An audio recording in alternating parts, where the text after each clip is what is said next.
Alguna vez, esta casa fue la frontera sur de la Argentina, el límite con los pueblos mapuches. Con el tiempo, ya en el siglo XX, Susana Bombal, su dueña, recibía aquí a gente vinculada con el arte, artistas y amigos. Uno de ellos, Jorge Luis Borges. En esta casa, la amistad entre Susana Bombal y Borges dejó huella y un laberinto.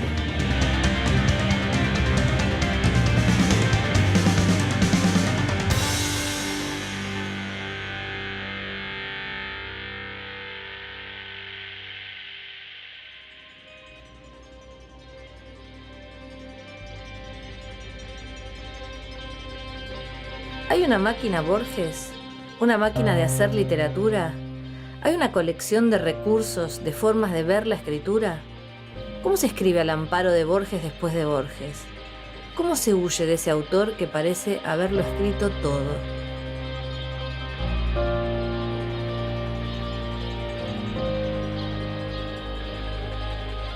Con sus relatos, con sus ensayos, con su forma de pensarlo todo, Borges dejó planteados algunos problemas para los escritores que vinieron después. Se lo ha leído de mil maneras, se lo ha enfrentado, se lo ha tratado de esquivar, se lo ha aprovechado, incluso se lo ha venerado. Difícil pensar cómo sería la literatura argentina si Borges no hubiera existido.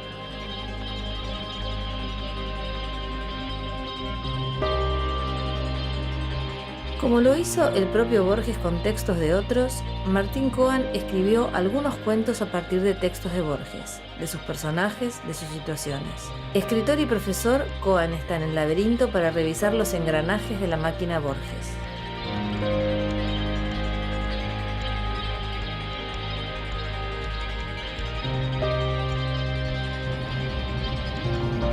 La literatura argentina sin Borges es impensable, no solo por la presencia de Borges, sino por lo que Borges hizo con sus precursores, para decirlo borgianamente. Y una economía, si querés, imaginaria, en la relación entre literatura y vida también. La idea de que la literatura es lo otro de la vida, que lo que nos apasiona a la literatura es aquello lo que no es como la vida. Para la vida está la vida.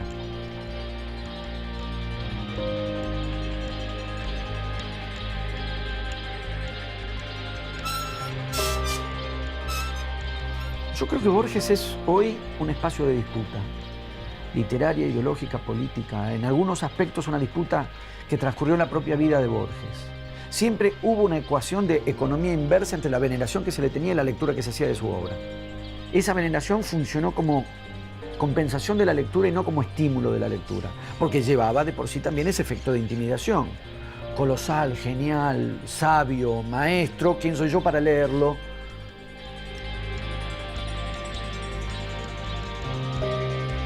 Ocurre eso y ocurren otras cosas, también se lo lee muchísimo. Borges sigue produciendo lecturas contemporáneas, se sigue leyendo y escribiendo sobre Borges. La crítica literaria, la enseñanza, los escritores que reescriben y que retoman a Borges, señalan su vigencia. Eso es sostener un escritor como vigencia y como existencia literaria. Claudia.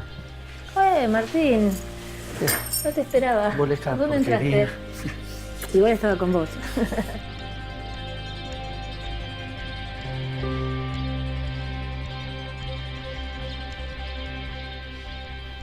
Bueno, acá es donde durmieron Borges y la madre.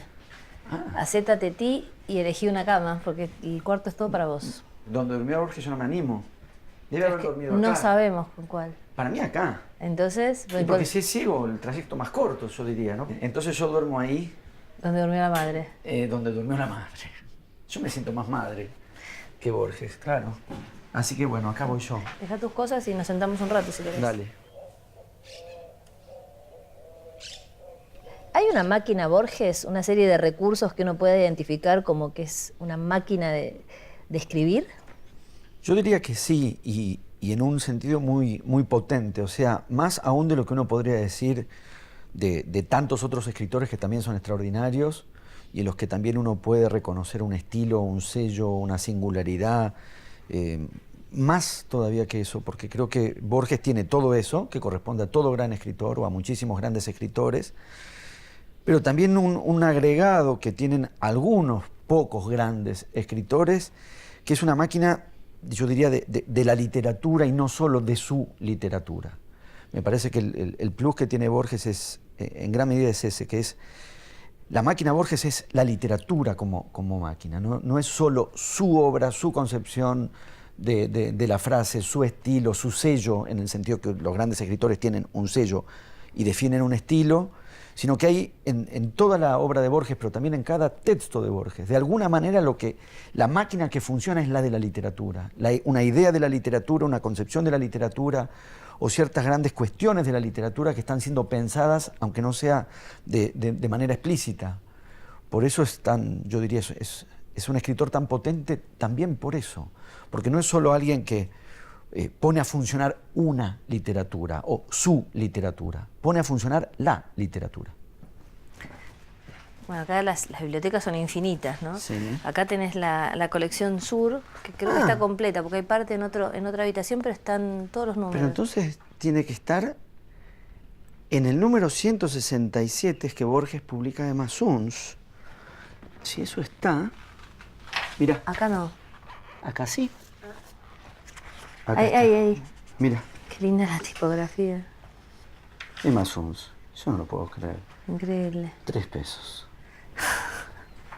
El 14 de enero de 1922, Emma Suns, al volver de la fábrica de tejidos de Tarbug y Lowenthal, halló en el fondo del zaguán una carta, fechada en el Brasil, por la que supo que su padre había muerto.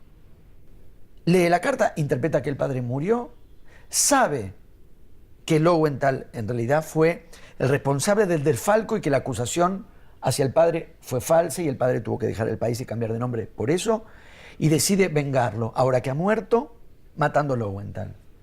Y ahí me parece que hay algo que es también colosal, bueno, todo en Borges es colosal y en Massons también, porque el cuento mismo es sobre la verosimilitud. Claro. No solo establece, como cualquier ficción literaria, un pacto de verosimilitud con el lector para que la historia funcione, sino que de alguna manera el asunto del cuento también es la verosimilitud. Cómo hacer que una historia increíble, cito a Borges, sea creída, pero el último verosímil, el más fuerte, el que se resuelve en el párrafo final, es que la policía le crea que Lowenthal intentó abusar de ella y que ella lo mata en su defensa. Pero otra vez, causa y consecuencia, acción y reacción, en vez de pegarse, se separan. Es un crimen pasional con delay, con diferimiento y con demora, cuando el crimen pasional es puro impulso. La obrera Emma Suns recibe una carta que le dice que su padre murió y culpa por esa muerte a Lowenthal, que es su patrón y fue el socio de su padre. Quiere matarlo, vengar al padre, y lo hace con un plan. Va al puerto y se acuesta con un marinero. Vuelve, se entrevista con Lowenthal, lo mata con la pistola que él mismo guarda en su escritorio. Ante la policía habla de un ataque sexual. Dice Borges, salvo las circunstancias, la hora y 1 o 2 nombres propios, el argumento es verdadero. Pensó, no pudo no pensar, que su padre le había hecho a su madre la cosa horrible que a ella ahora le hacían. Lo pensó con débil asombro y se refugió enseguida en el vértigo. El hombre, sueco o finlandés, no hablaba español. Fue una herramienta para Emma, como ésta lo fue para él, pero ella sirvió para el goce y él para la justicia. Al producir la huella en el cuerpo y acostarse con el marinero, cambia la motivación, que tampoco igual termina siendo exactamente un impulso. Pero hay algo que el cuerpo le revela. Ella, de la experiencia sexual con el marinero, no sale solo con la huella corporal que le van a permitir sostener su coartada ante la policía. Le revela una humillación que cambia su móvil, diríamos. Por la humillación que vivió al acostarse con el marinero, que no solo desplaza la venganza, el vengado deja de ser el padre y pasa a ser la madre, sino que el padre deja de ser víctima y pasa a ser victimario. De la trampa y de la estafa de Lowenthal, el padre era la víctima, pero de la cosa horrible que le hicieron a la madre, el padre era el victimario. Entonces Emma, que en el comienzo del cuento va a matar a Lowenthal como hija de su padre, termina matándolo Como hija de su como madre. hija de su madre.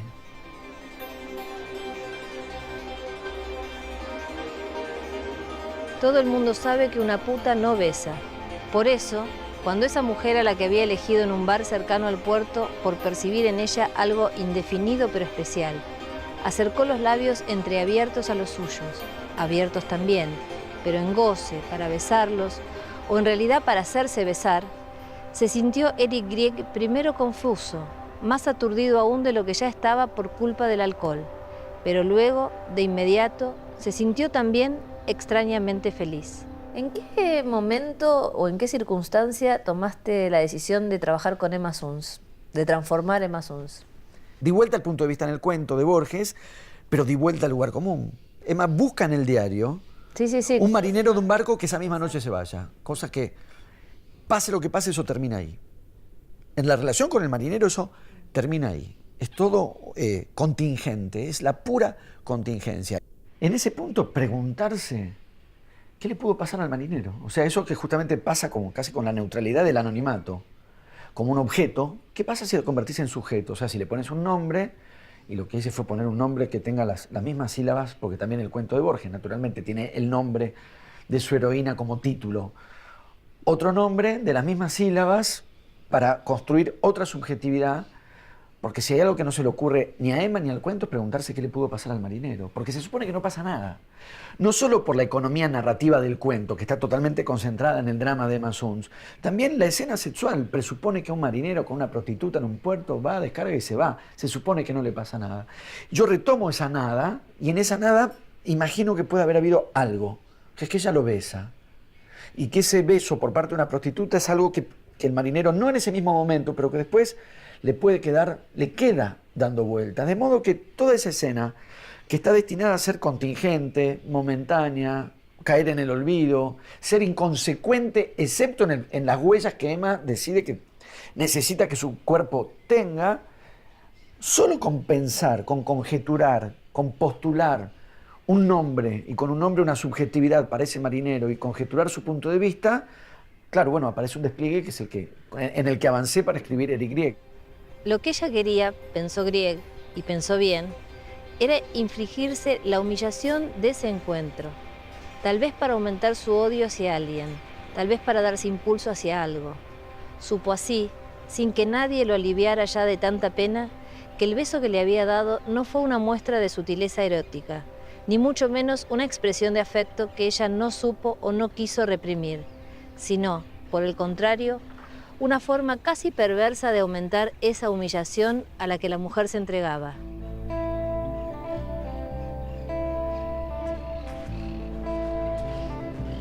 Bueno, te voy a mostrar el laberinto, por fin. ¿Ah, sí? ¿Ya? Sí, Bueno. ya.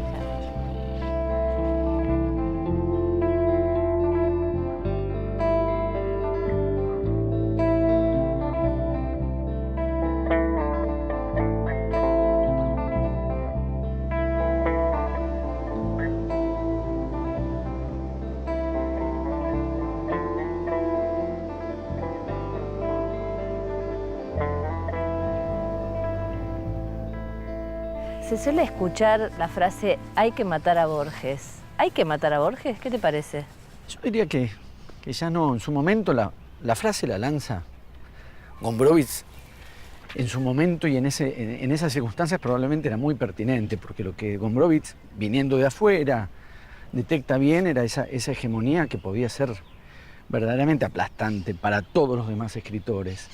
Pero como entre aquel momento, o el momento de digamos, los grandes textos de los 40 y 50 de Borges y el presente, pasó tanta literatura, yo diría que al revés, que hoy podemos contar con Borges sin ese efecto aplastante que hubo para los contemporáneos o para los escritores que vinieron a continuación, pero no es tanto eliminarlo como darle un lugar que no sea exactamente intimidatorio y apabullante para el resto de los escritores. Matar a Borges sería eso, resolver el efecto intimidatorio de un escritor que parece haber escrito la literatura total.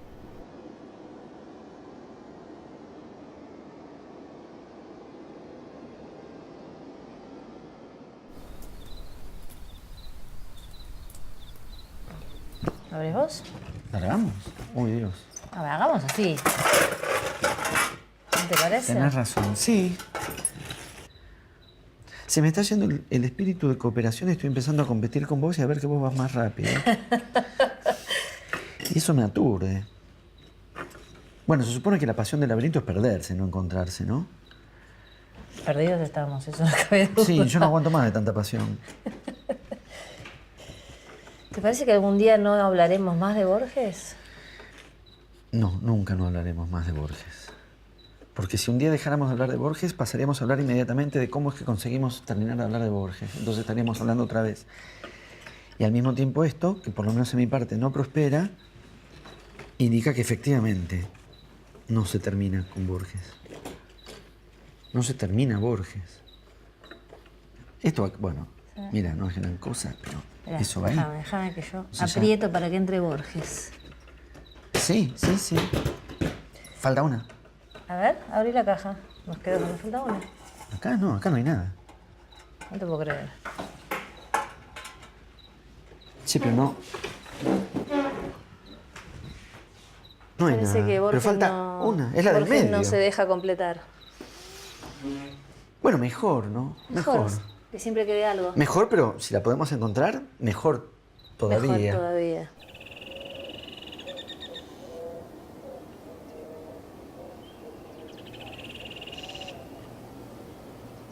Vení, que te quiero mostrar algo. A ver, Algo de esta casa, ¿no? De las cosas que vamos descubriendo en esta casa. ¿de qué se trata? Mira, acá junté unas cartas que recibió Susana Bombal. Bueno, esto es una postal, ¿no? Él le mandaba de varios lugares, Ajá. muchos de cuando me dieron el premio en tal universidad, ¿no? Viste que tiene Esto un- sí lo vi. Acá está totalmente ciego él, ¿eh? Sí. ¿Lo conociste a Borges, Martín? Bueno, no, conocer estrictamente no.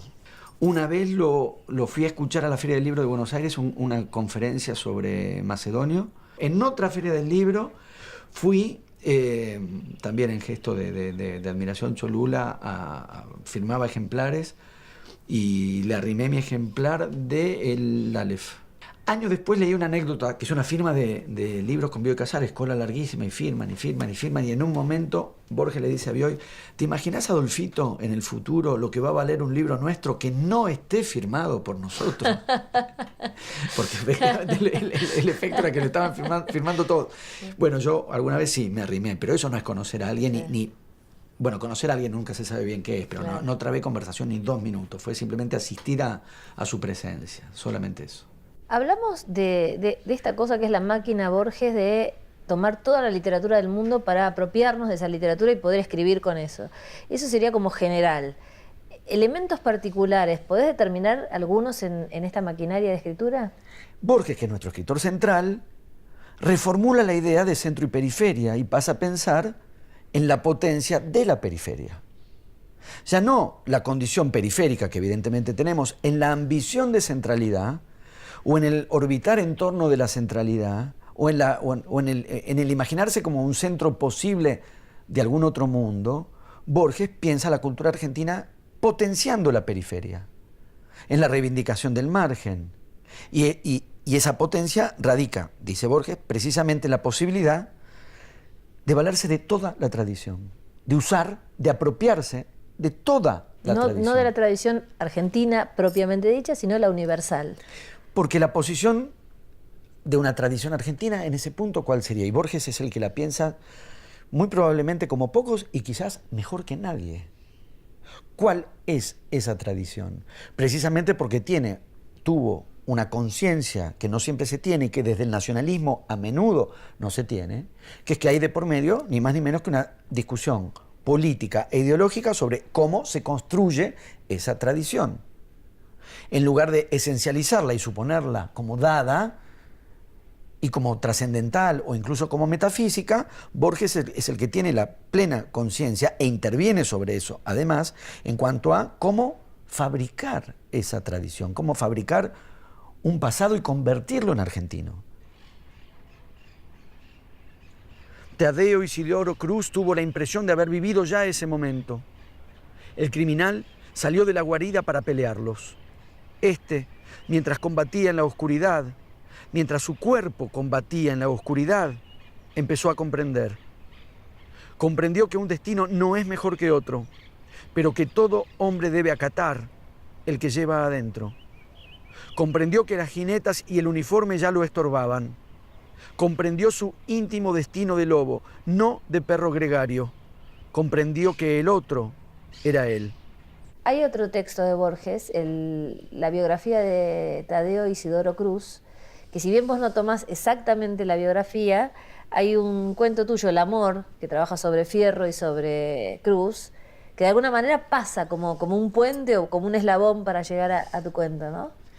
Pasa y porque por ahí. en definitiva, bueno, claro, es lo que Borges hizo con Martín Fierro, ¿no? Ni más ni menos. Lo que uno pueda modestamente hacer, o cualquiera de estas reescrituras, tienen que ver con la manera en que aprendimos en Borges y con Borges que se actualiza una tradición, que no es preservándola, es transformándola.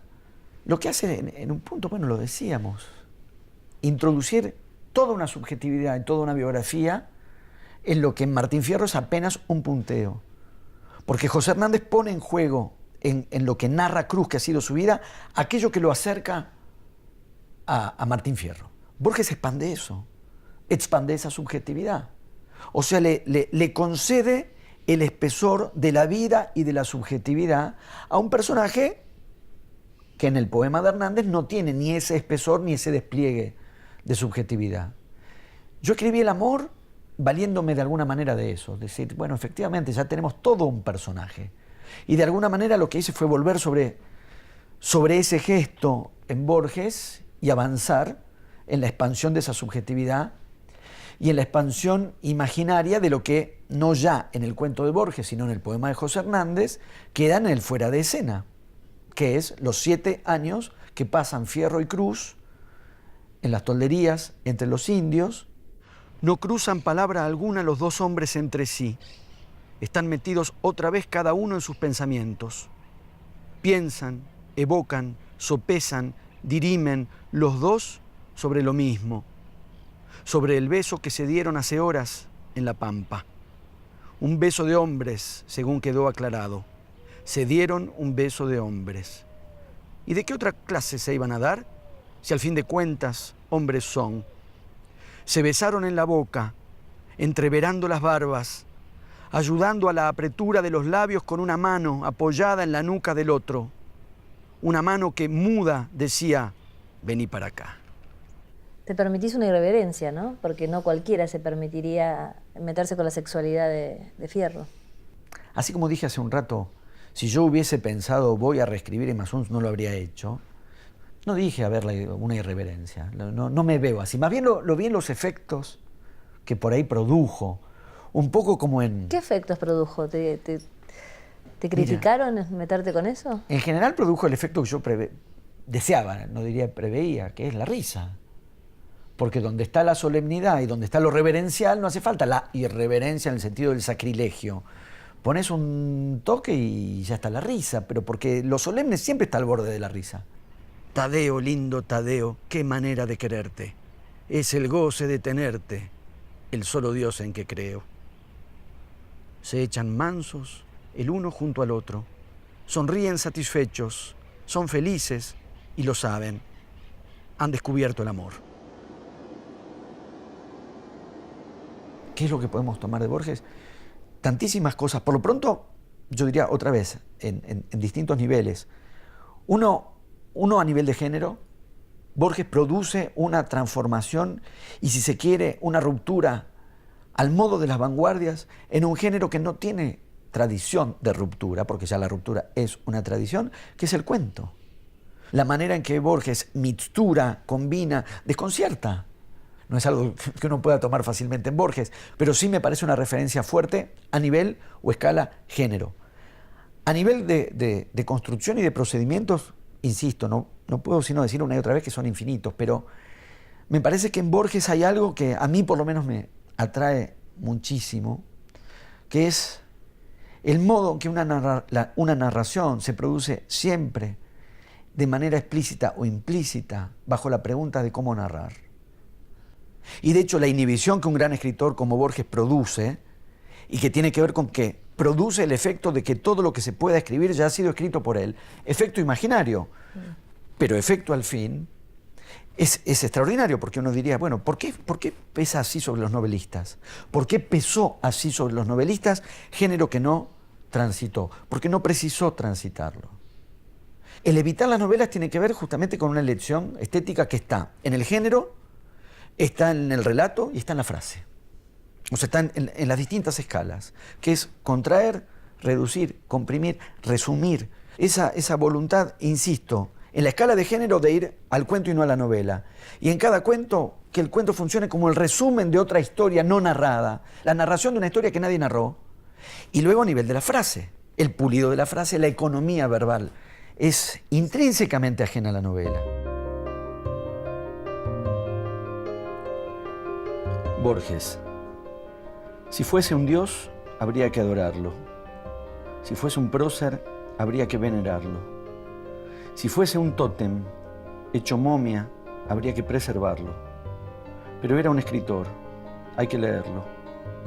Leerlo o reescribirlo, como hizo Fogwill, como hizo Cachajian. Lo demás es superfluo.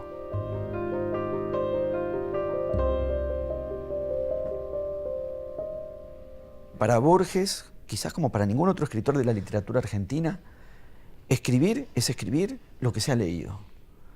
Ese señalamiento es muy extraordinario, y cuando conversábamos de lo que se le debe, de dónde reaparece, de lo que se retoma, y decíamos, no se retoma solo una marca de estilo, una temática, una intervención de género, sino una concepción de la literatura, yo diría, esta es uno de los componentes más fuertes de esta concepción de la literatura. Y de eso somos deudores muchísimos. La idea de que la escritura viene de las lecturas, que digamos, escribir es escribir lo que se ha leído. Uy, ¿nos vamos a ir con esto inconcluso, te parece? Falta una, además. Esto ya lo hicimos. Sí, pero viste que buscar es buscar varias veces en el mismo lugar. Sí, y en una aparece y uno no sabe por qué.